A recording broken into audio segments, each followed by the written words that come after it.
शाहपुरचाकर भरिसां बेरहमी सां क़तल कयल शख़्स जे क़त्ल में संदसि भाॼाई जे मुलविस हुअण जो इंकशाफ थियो आहे। 5 ॾींहं अॻु जमड़ाऊ केनाल भरिसां अधड़ोठ शख़्स पांधी बुक्टी जो तशद्दुद थियल लाश हथायो।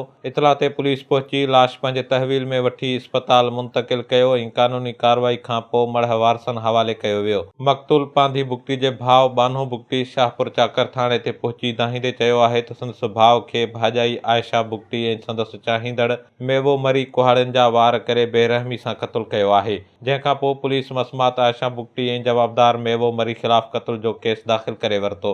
जरत का बि गिरफ़्तारी अमल में अची नाहे सघी। इंतहाई अहम ख़बर आहे शाहपुरचाकर खां, जिते 5 ॾींहं अॻु जमड़ाऊ केनाल भरिसां बेरहमी सां क़त्ल कयल 50 वरनि जे पांधी बुक्टी जे क़त्ल केस में संदसि भाॼाई जे मुलविस हुअण जो इंकशाफ थियो आहे। मक़तूल पांधी बुक्टी जे भाउ बानो बुक्टी शाहपुरचाकर थाणे ते पहुची भाउ जे क़त्ल जो केस भाॼाई आशा ज़ाल मौला बख़्श बुक्टी ऐं संदसि चाहींदड़ मेवो मरी पुट रहीमदाद मरी ख़िलाफ़ दाख़िल कराए छॾियो आहे।